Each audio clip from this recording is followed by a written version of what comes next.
আসসালামু আলাইকুম সবাইকে ঈদ মোবারক। কেমন আছেন সবাই? আজকে ঈদের চাঁদ রাতের ব্লগ নিয়ে চলে এলাম। মেয়েদের চাঁদ রাত বলতে কি, এটা হচ্ছে রান্না বান্না ঘর গোছানো সব কিছু নিয়েই হচ্ছে আমাদের চাঁদ রাত।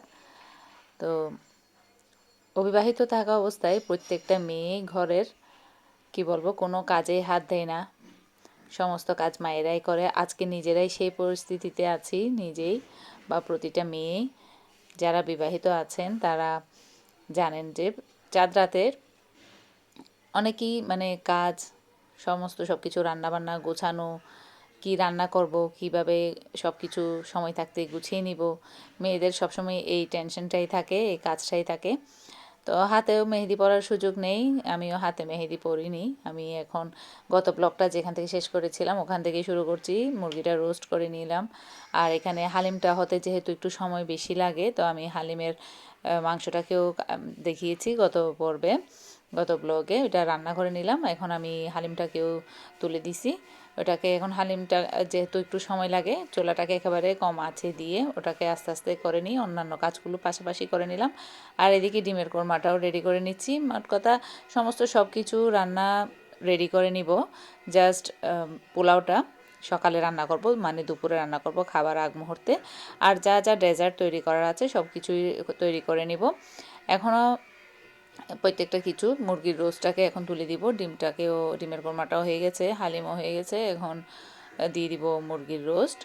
এক একটা জিনিস তৈরি করে নিতে আমি যা বলেছিলাম আগেও, আমি যেহেতু ইলেকট্রিক চুলায় রান্না করি, গ্যাস অবশ্য আছে, তারপর আমি গ্যাস ইউজ করি না। যতটুকু পারি চাই আমি যাতে ইলেকট্রিকের চুলায় আমি আমার কাজটা শেষ করে নিতে। তো পারি যেহেতু, আমার আর গ্যাস তো ইউজ করার দরকার নাই, এমনি এমনি কেন গ্যাস খরচ করবো, এই আর কি। তো এখন আমি সময় থাকতে প্রত্যেকটা কিছু আস্তে আস্তে তুলে দিই। তো এখন অবশ্য রাতের, এখন মাগরিবের আমরা ইফতার করে নিছি। তো ইফতার করে এগুলো একটা একটা করে সবগুলো তুলে দিচ্ছিলাম। এখন আমি এখানে মুরগির রোস্টটাও তুলে দিছি। তো সব কিছু করে নিচ্ছি, আর পাশাপাশি ঘরের কাজটাও করে নিচ্ছিলাম। এখন ডেজার্টটা তৈরি করতে সময় লাগবে।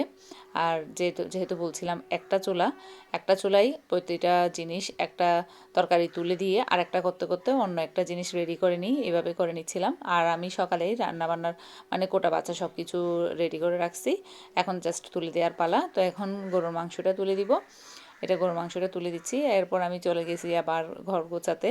তো যেহেতু রোজা শেষ, রোজার জিনিসের সব কিছু ডেকোরেশনগুলো তুলে নিব, আর টেবিলটাকেও গুছিয়ে নিব।